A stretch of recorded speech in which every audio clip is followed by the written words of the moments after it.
if just leading yourself, just know that this is a market that takes savage. So I hope that you take something away from this today and implement it in your life. And I hope you walk away and you realize there's no excuses. It's all up to you. And you can achieve and live whatever life you want to. You just have to get out of your own way, is really what it comes down to. So I'm going to go ahead and share my screen. Bear with me. I'm a 5,000 tab person. Okay. So what are we going to do today? We're going to talk about the path to prosperity. Let me move myself around.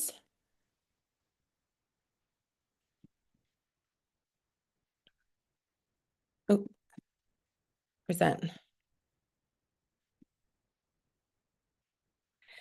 So essentially, what does it look like? I'm going to give you a little brief history of what my life has looked like, what my life looks like right now, so you can see that I'm talking from experience and not just talking from a set of slide decks, but like I live this and I continue to live it every single day.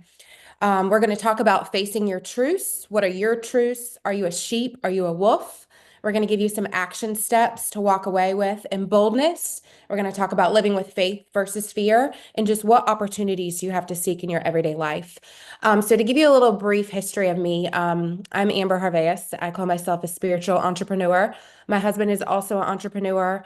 We are both Christians. We are seekers of the Holy Spirit. We have two children, Mandy and Sophia, that are 5 and 6.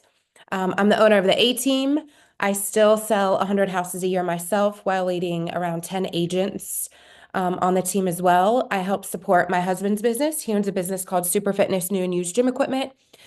He buys and sells gym equipment all over the world. And we also own a 24/7 gym. We have an Airbnb property and some commercial properties as well. We're into health and fitness at a very high level. And I also am an interior designer by just nature of my God-given talents. So what is my truth? I was born in 1982 to two very young parents. At 6 years old, I had what I would consider like my first trauma. I went to get my tonsils taken out. I went into malignant hypothermia. If anybody knows what that is, the fatality rate's like 96%. I was fully awake and I could feel and like see, and I had like an out-of-body experience. My jaw was locking. My temperature was 106 degrees. I was rushed to Children's Hospital in a helicopter, and gratefully, I'm still here today. So I grew up with very young parents. My mom was 18 when she had me. My dad was 19 when he had me. My father grew up in a childhood of lots of physical and emotional abuse. And essentially, he just duplicated that with us. I started working on our farm when I was 7 years old. I had my first job, which was working 3 days a week at 14. And when I went and decided I wanted to go to Ohio State, my dad looked at me and said, if that's great, if you want to do it, you're going to pay for it yourself. So I paid my way through college, worked 40 hours a week, and went to school full time too. And graduated with only like $10,000 of student debt. So I then got into real estate. My senior year of college, I did an internship with a local builder. I went to school for finance and design, and I loved interior design, but I also had a desire to sell real estate. And here in a moment, I'm going to show you at age 17, I pretty much programmed what I wanted my life to look like. And here in 2025, it is almost all came true. And it's just amazing to look back and see that God and the Holy Spirit was telling me what my purpose was. And I'm so grateful like I stayed the course. The course does not even imagine, I can't even imagine I planned it to look like at age 17, but it's just amazing to see the seeds that I've sown and planted along the way that have came to harvest now. So I started working with the builder. The market crashed in '08. I moved to North Carolina after I was in a very horrible relationship in 2008. And I met my now husband in June of 2018. One of my things and I would love to find this, but when I moved here, I had written out like, this is what I want to do. I want to start my own real estate brokerage. I want to find a tall, dark, and handsome man. Like I had all of this laid out before me. And it's just amazing to see like how quickly God moved when I got clear and I declared what I wanted. So I met my husband in '08, got my real estate license in general brokerage in '08, came to Allen Tate after I started a new construction here, came to Allen Tate in 2009, and I sold 0 houses. And I was totally in my way. I made up every excuse. I didn't know anybody. I needed to work other jobs. Um, I overcame that person, and that's really what we're going to talk about today. How did I find the grit? How did I overcome excuses? And how did I lead myself like a savage to really grow my business to where it is today? 2009 to 2012 were a lot of hard things, but I luckily grew my business all the way to 65 houses a year by myself. When you sign contracts handwritten on a sheet of paper, dot loop didn't exist, with no assistant, no team, no showing agent, while also helping my husband run his businesses and having a restaurant too. But we did it. We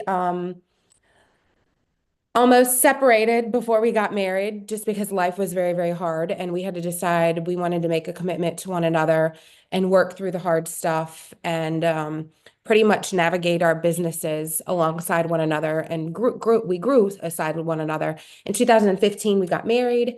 We were not able to have kids right away. So we figured out we had to do IVF. So I went through IVF in 2017, had my son in 2018 and was naturally pregnant with my daughter 4 months later after giving birth to Manny. So I had Manny in 2018, Sophia 2019. At the end of 2019, my husband had his knee replaced, and then COVID hit. And I had two littles and a husband with a knee replacement and multiple businesses to run and to lead people through just a scary time. And then in 2022, my dad got really sick and he was sitting in my house October of 2021. I had just, October of 2022, I had just turned 40. And my dad was sitting in my living room, and I had just gotten off a Zoom call just like this. And I went into the living room and I said, "What's going on?" And at the time, we knew he was sick, but we didn't know how sick he was. And he hung up the phone and he just sat there like a ghost. And he said, "The doctor just gave me 6 to 18 months." And my father passed away that following June. So all the meanwhile, while having kids and running businesses and doing all the things, I had all of this life stuff happening. And I was still able to sell 100 houses a year and grow and lead my team and help my husband and his businesses too. So I like to look at like I've went through a lot of hard stuff that's made me super tough and super savage and made me be able to lead people at a high level, most importantly myself. And I'm grateful for it. I could sit here and be bitter about the truths of my life or the obstacles or the hard things, or I could have let them shut me down, but I didn't. So I want you to really get real with yourself and ask yourself, like, what are your truths today? What's in your way? Are you living with faith? Or are you living with fear? Are you focused on a vision or are you just wondering and are you lost? Do you have goals you're going after or do you not have goals? Are you afraid to write them? Are you taking action or are you living paralyzed? Are you driven or are you complacent? And have you faced your truth or are you living in avoidance of your truth? And this is such a true statement right here. You will never achieve your true greatness avoiding your truths. So I want this to be interactive and fun. So I would love for somebody to chime on and say, like, what is your truth right now? And how are you getting in your way?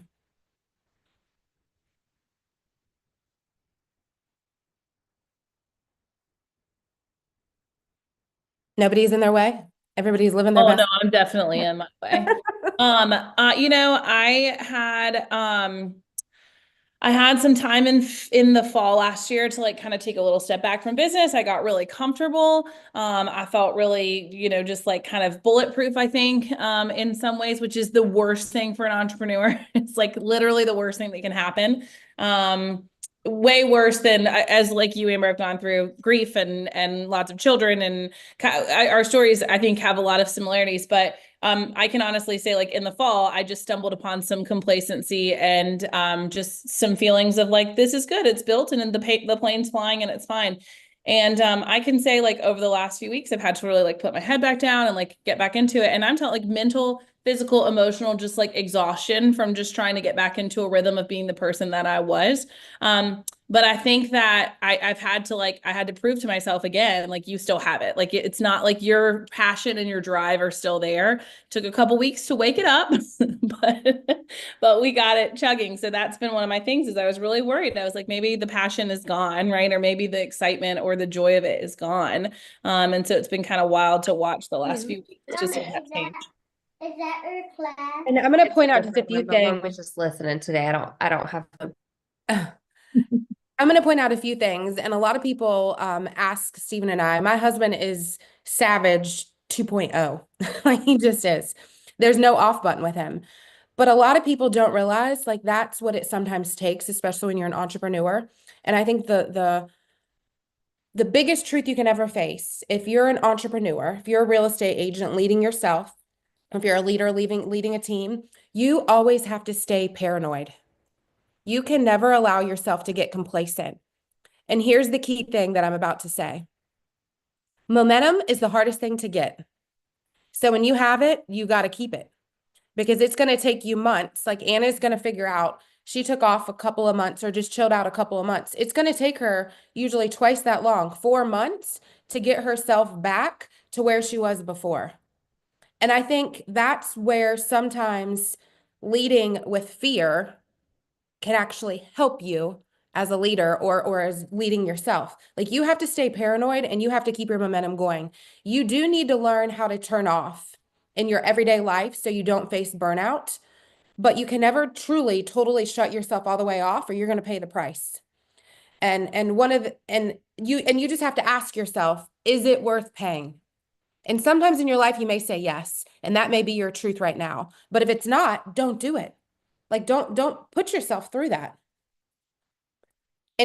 But just like Anna kind of said, like it's just like muscle memory. You're gonna get it back. It's not there. You just have to re-engage it again and bring it back to life.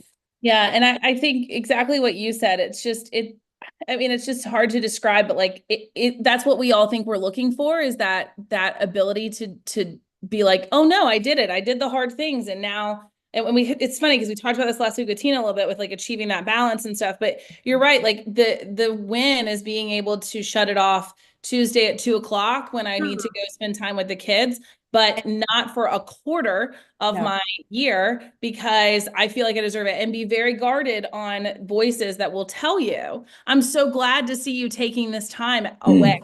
I heard this everywhere. People would say, it's been so great just seeing you, like with your family. And I understand the sentiment of it, but all it did was validate like this ability to just kind of shut down in some places. And I was very transparent with my team during quarter 1 reviews. I was like, quarter 4, I was not in a headspace that you have seen me in for years and years prior.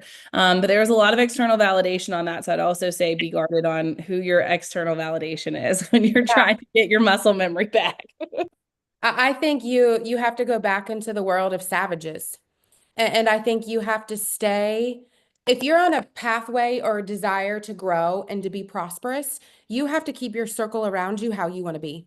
And that's where Anna's talking about that like external validation.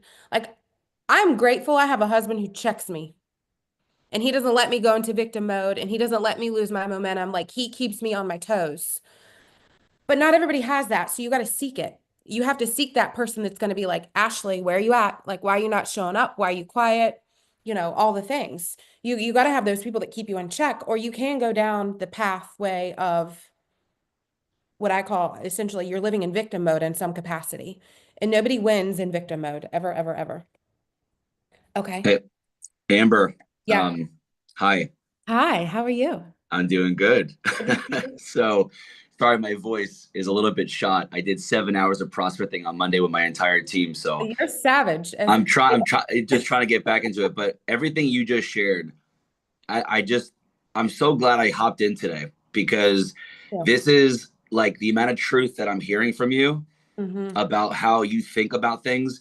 And so the question that came to my mind that I think a lot of people, including myself, struggle with is that I have to keep on doing.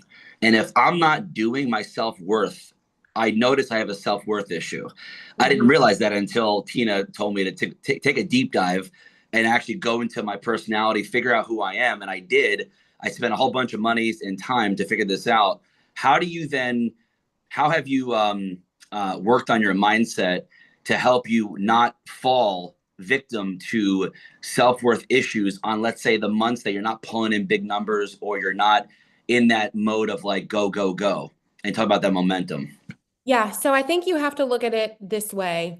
You're going to have months where you don't pull in big numbers, but are your activities still acting like big numbers? Because I think oftentimes we get confused on the result, when in reality, it's what we do every day that makes us feel fulfilled. The results are just a byproduct of it.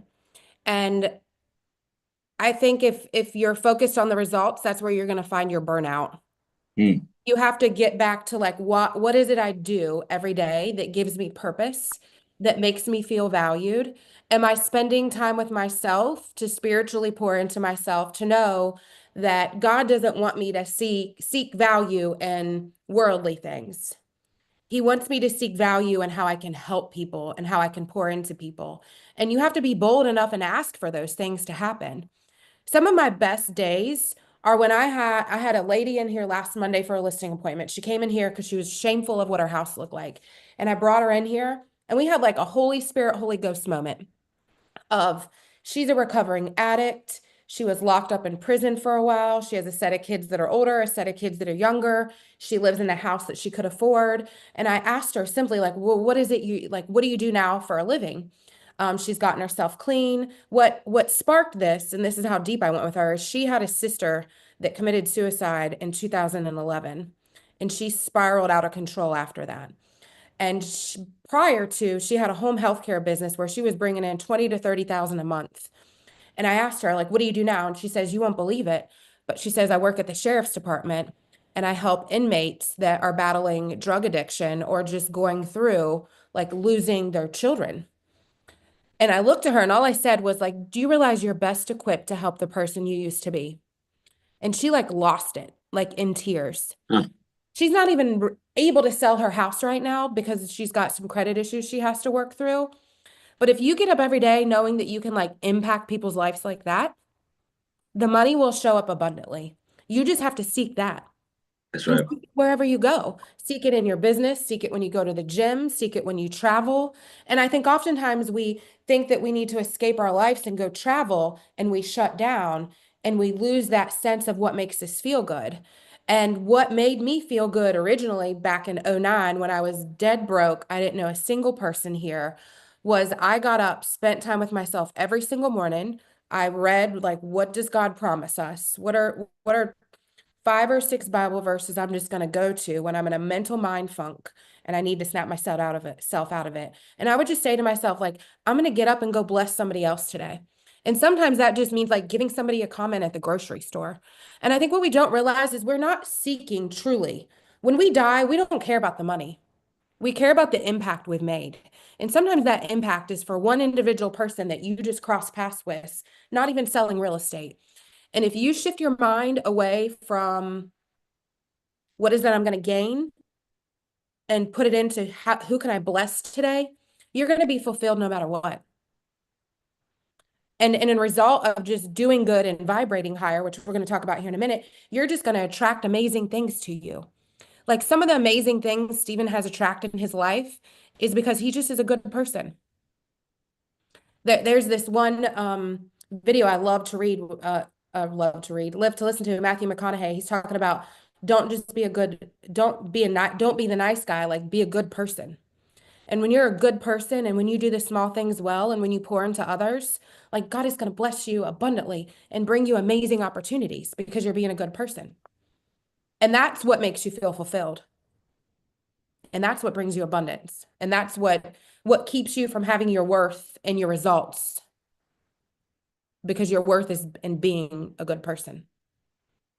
Amen, Amber. Amen. That was my soapbox for the day. Okay, I'm gonna play this powerful video for you guys.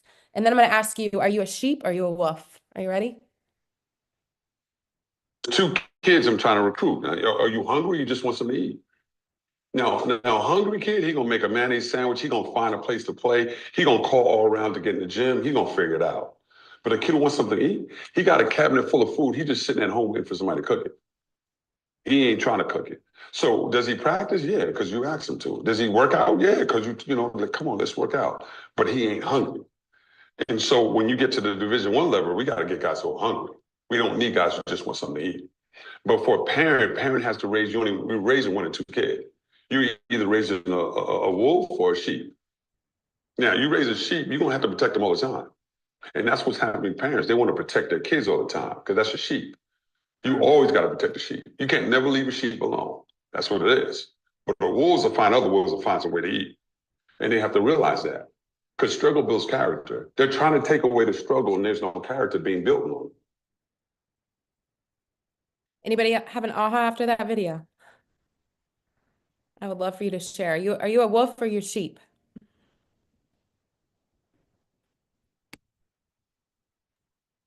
I'll share. I've always been a wolf until probably the last 18 months and have just been dealing with some tough things. And I feel like that's turned me into a sheep, honestly. So I would ask you, do you want to be a sheep? Even in the tough times? No, I mean, no. And I'll say I've been through tough times, so I can speak to this at a very high level. I had times where I didn't even want to come into the office when I was going through my hard. But a wolf goes to the office anyways. And a wolf is going to get on and make their prospecting calls anyways. And it comes down to, Dean was talking about self-worth. It's self-love. If you're going through hard times, you need to pour in and love yourself even more.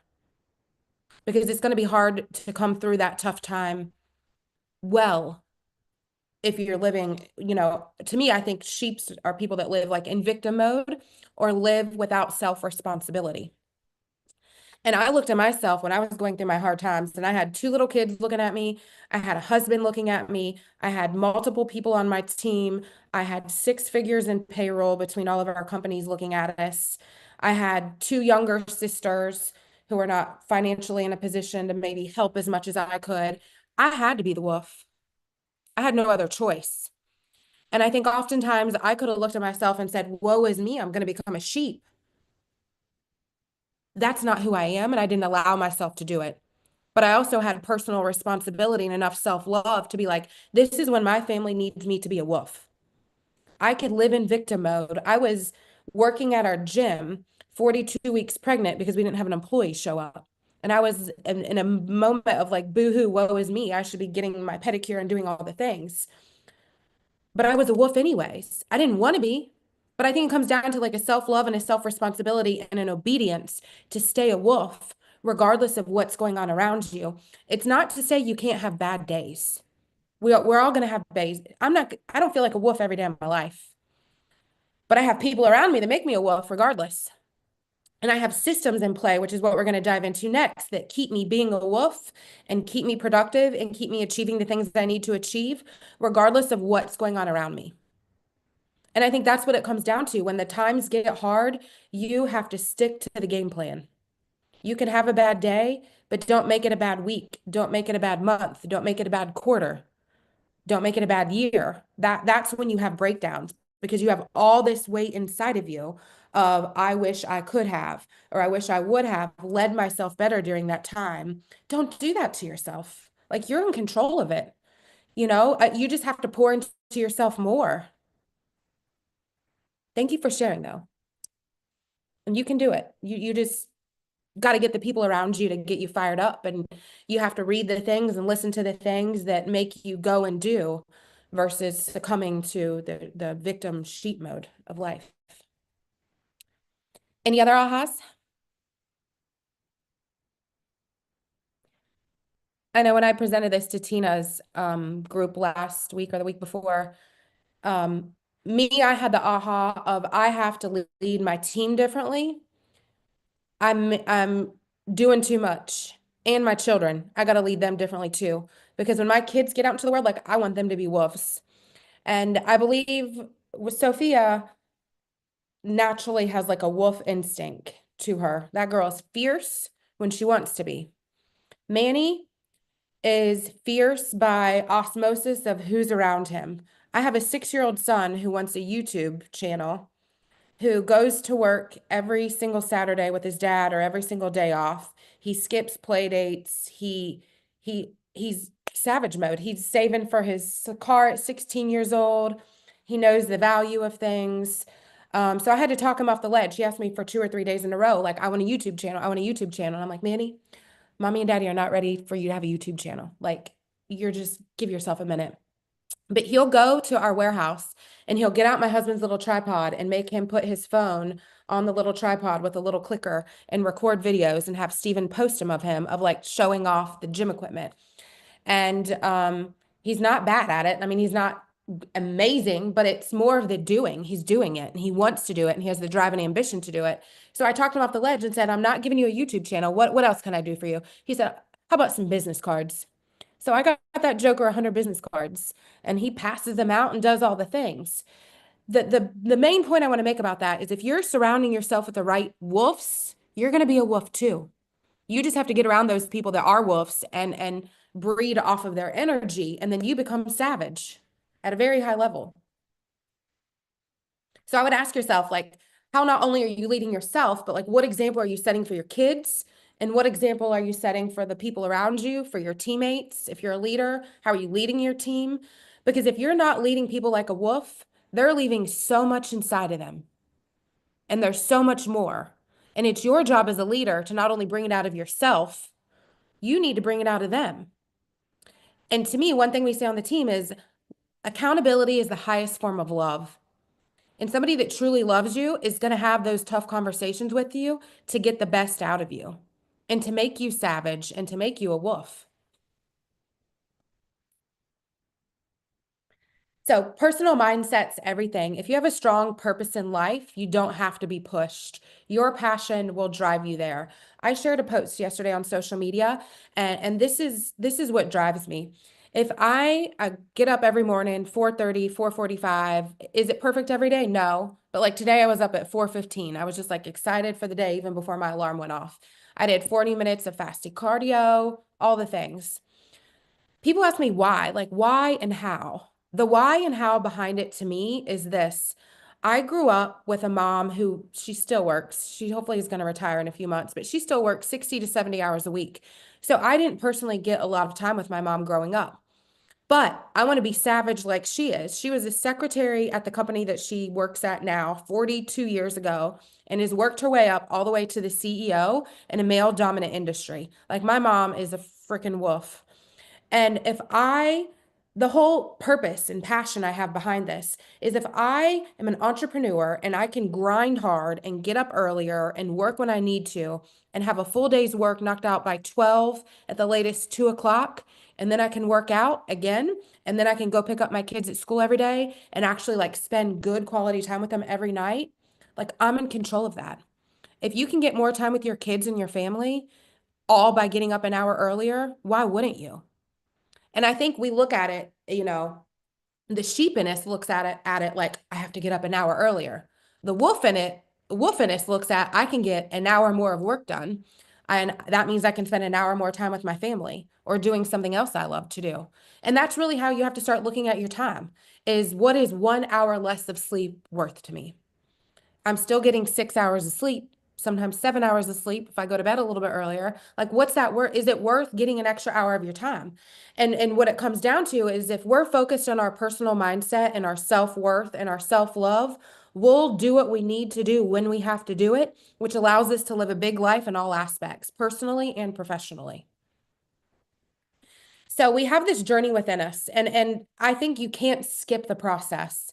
The wolf is the wolf because they've been through struggling times. They've went through times that were meant to break them and they had breakthroughs. And then you get to this place of prospering and peace. And you have to remember what struggling felt like. Like I'm just a huge believer. You can never get too far away from the dark, dark dungeon that made you. Because most people that are highly successful have had a very dark season at some point in their life that gave them the drive and the ambition and the momentum to create who they are today. So here's something I want to share with you. So when I was 17 years old, this is when I was a senior in high school, I wrote out these things before they happened. I wanted to attend Ohio State, major in business, and then someday become a real estate broker.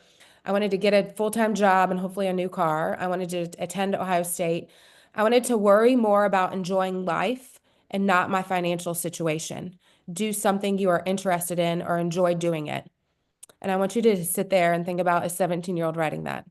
And like what life was I trying to create and what life was I trying to escape? I wanted to be a real estate broker making 150,000 or more. I hoped to marry a tall, athletic guy who was very caring and emotional and who was not afraid to show feeling and emotions. I wanted to have a boy and then a girl, the boy being older. I hope to live on the water somewhere. And then all the material things, a Mercedes, a BMW, a Land Rover, a boat and jet ski. That's the one thing I've not achieved yet. And then a huge house. I wanted to go to Hawaii's, Bahama, all the places. But I just want you to think like how powerful it is to write something down and then revisit it. Like when I first revisited this and I had achieved most of this, like it brought me to my feet of like, wow, like that you can create, you can manifest, and you can go after whatever it is you want to achieve. The only person getting in the way is you. And I had every obstacle imaginable happen to me in my life and then after college, all the things. I just didn't stop. And I think those dark times that are meant to derail us, that get us back into lamb mode, is the devil attacking us from our greatness. And you have to like call that out loud sometimes and then step back into who he wants you to be.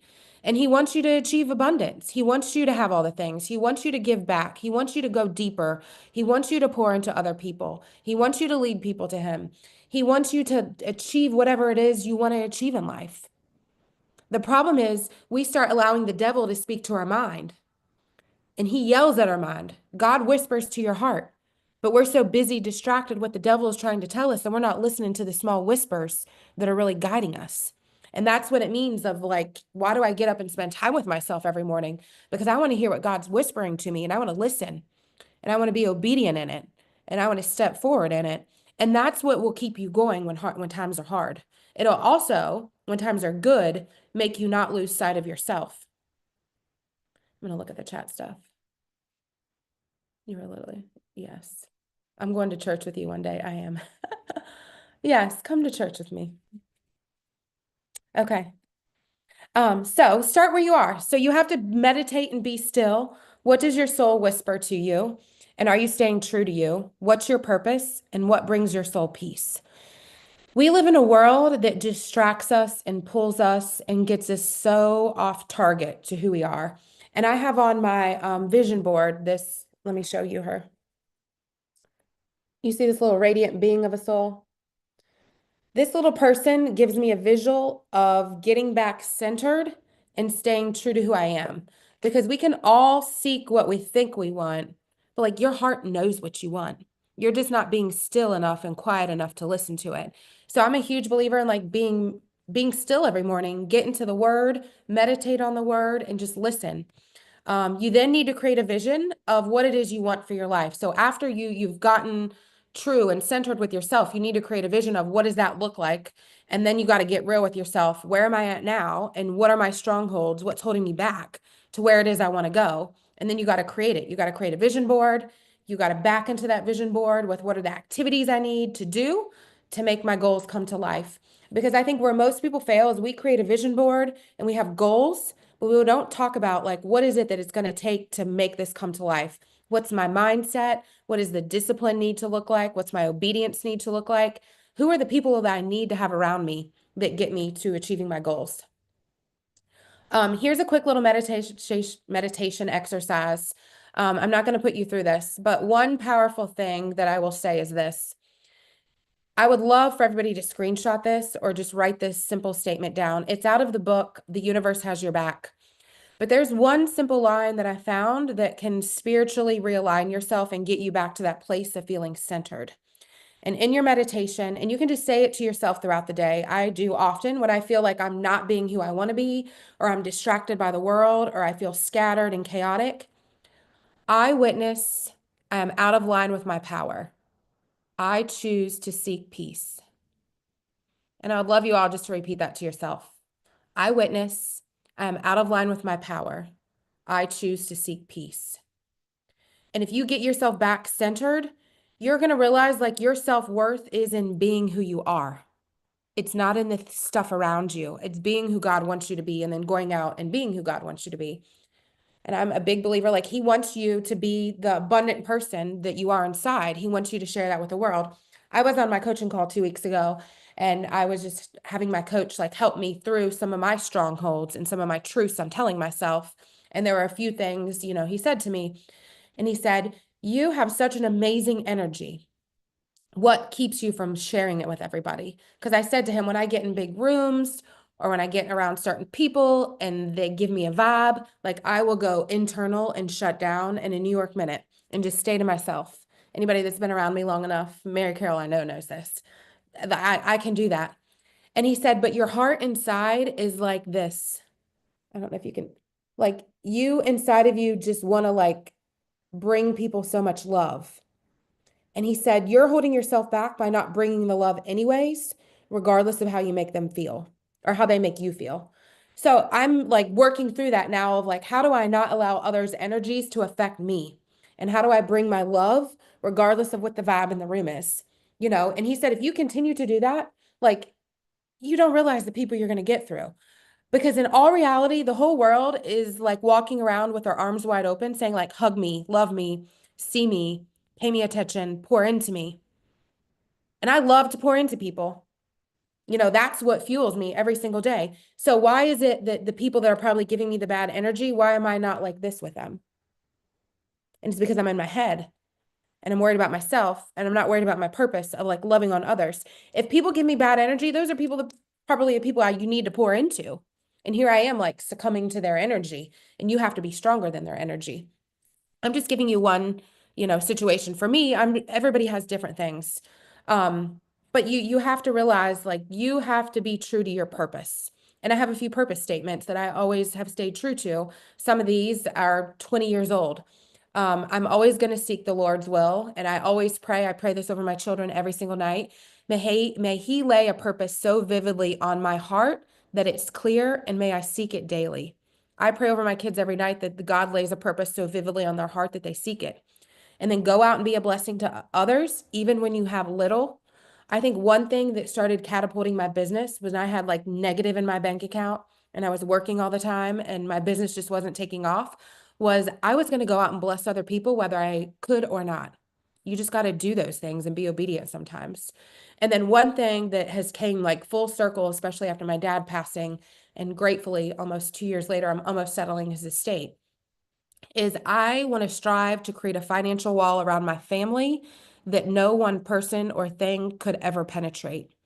And I think when you live according to these deep-rooted purposes, you're going to get up and be a wolf every single day. But you just have to ask yourself, like, what is my purpose? And how do I go after it, regardless of how I feel, regardless of what I have going on in my life?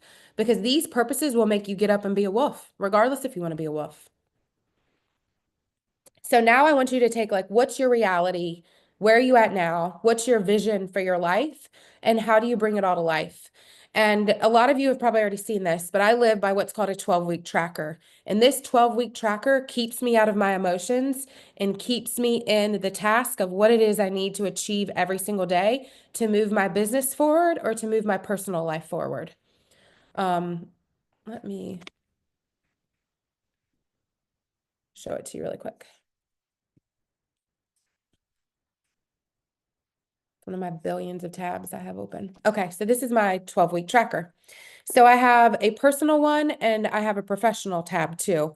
But every week I know what it is I need to do to move my business forward. So essentially you start out with what's your reality and what's your vision.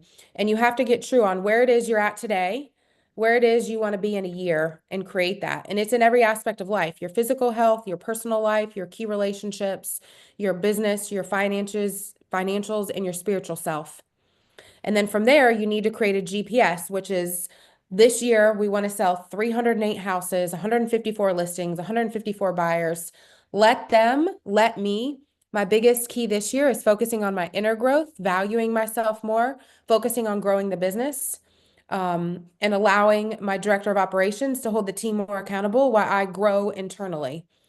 So like for my priority for this quarter is my inner growth, and then I have strategies lined out below it. Rebranding myself, and then more strategies.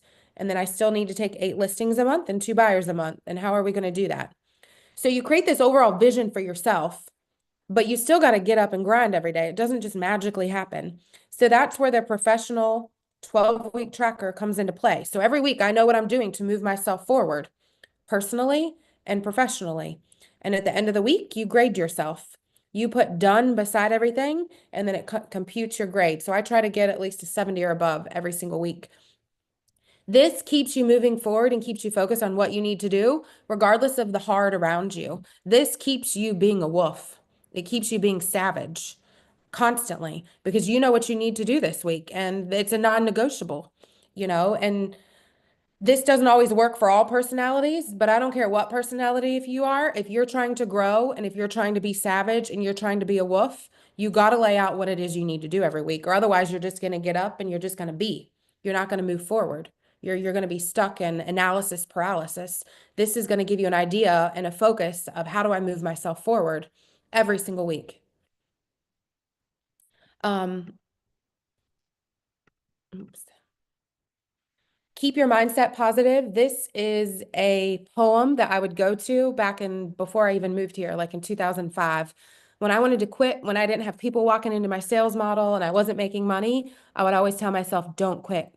And I'm going to read it to you really quick. When things go wrong, as they sometimes will, when the road you're trudging seems all uphill, when the funds are low and the debts are high, and you want to smile, but you have to sigh.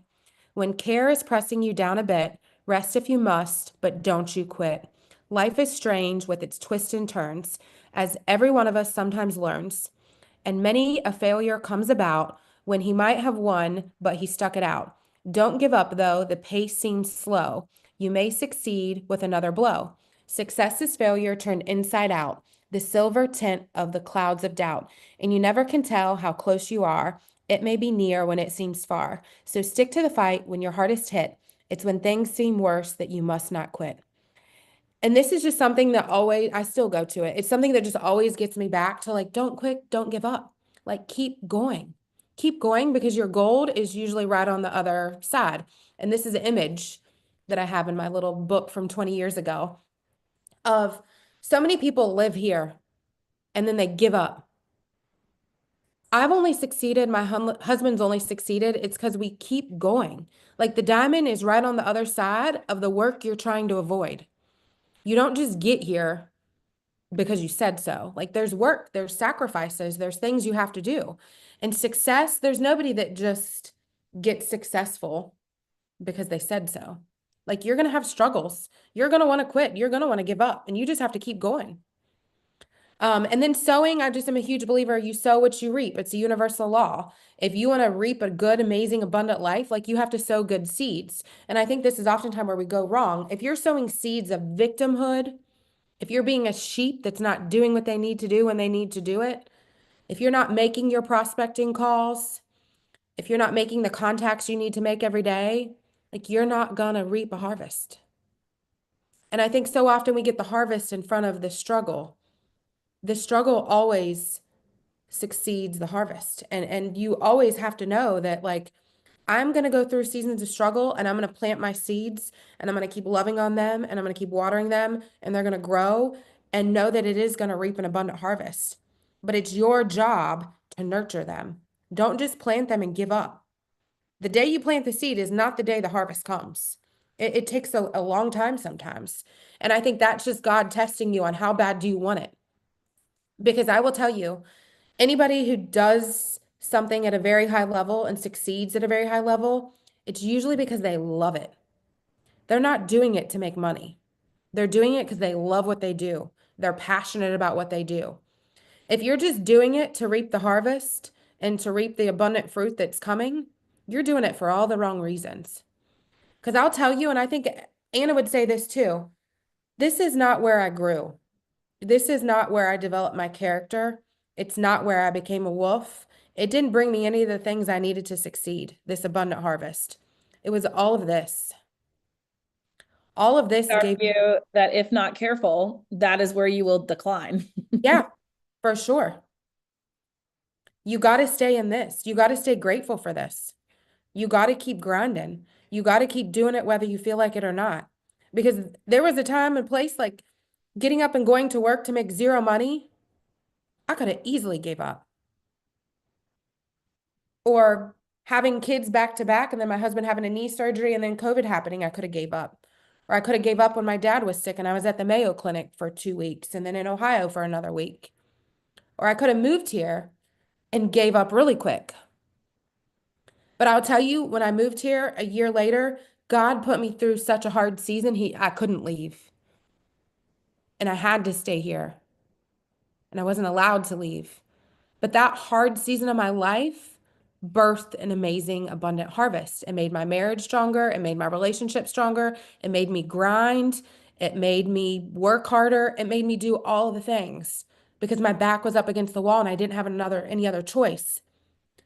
And I think we all have to get to that point of, I don't have another choice. I have to keep going. I have to keep planting the seeds, whether I feel like it or not.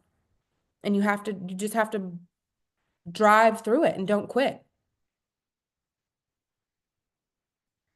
So any ahas from today? Anybody want to share? Anybody going through a hard time?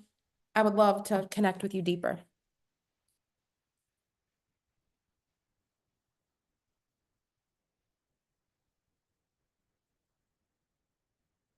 Everybody's good. Let me look at the chat. Well, I was just going to go back and say one of the business plans that we really like to use here for our team is Jeff Glover's, because he talks about, and I think it goes into this same process, Amber, of like, you're in this wheel of income to production, income to production, income to production. And then, eventually over time, some options start opening up to you. Right. And that's where you start seeing like your things that you wrote down, right? The jet ski, the boat, the traveling, the things. And what I love about his business plan is the next level is called best self, right? Best self, because so often, just as we can get stuck in that income to transaction, and that level up is that option life, the next thing that can often happen is the best self doesn't come and we get comfortable and we get complacent. And then we miss the opportunity to have a life that is so unreal, right? That we can't fathom it. And so I've been very thankful for that business plan because it was the first time I really saw that. And I'm telling you, I mean, I'm very vulnerable here. Like I lived it last fall where it was like, oh, the options are open and I'm good. And this is great. And, things are still fine, but like I wasn't fulfilled. I wasn't happy. And I thought I was going to find happiness in places that look different than just being authentic to creating strong connections and serving people. I thought the freedom from being needed was going to feel good. And it actually in return felt kind of isolating and bad. So anyways, this was a great reiteration of that same concept. So thank you. Thank you for sharing that. And I went through very much the same thing over the last year. Like I recognized that I was living comfortable and I was frustrated with myself because I had so much more inside of me I wanted to bring out, and I was just expecting it to happen. I wasn't willing to like get uncomfortable. And I said to myself, if I'm pushing my team to get uncomfortable and I'm pushing them to be savage, I have to do the exact same thing. So I looked at my director of operations, Mary Carroll, and I said to her at our year-end meeting, we were analyzing everything, and I said, I need to up my production. I need to bring somebody on the team that'll help me do so, because I also need to seek more opportunity to like grow my personal brand and grow my personal self and be able to pour into people more than just the team. But that means I got to create the space for it in my life, but then also like boldly step into it too and seek it. So I had to take myself out of my comfortable being and be like, what rooms do I need to put myself in? What are opportunities I need to seek? How do I double my business while still living a life of abundance in all aspects of life? Like it's easy to get comfortable, but being comfortable does make us start to feel less than. Like I was not achieving the next level of the life I wanted to, but I also wasn't putting myself through the hard to do it either. Like I'm seeking hard again, and it like gives me momentum every day to like wake up a wolf and be savage and go after it again. Like this is who I am at the core, but I just got comfortable and stagnant in all the things. And I let the world around me get relaxed too, which I really don't like. Look at Dean on his headset. I'm so glad you went savage this morning. Yes. It's just, I think last year I let people around me affect me too much. And this year I said, I'm leading the pack. Like, this is the energy. You either in or out. You're either in the boat or I'm bringing a lifeboat and you can get off the boat quick because I have to protect it. I have to stay savage and I know that. And to stay savage, like I have to keep savage wolves around me. So, anybody else want to stay savage or be more like a wolf this year?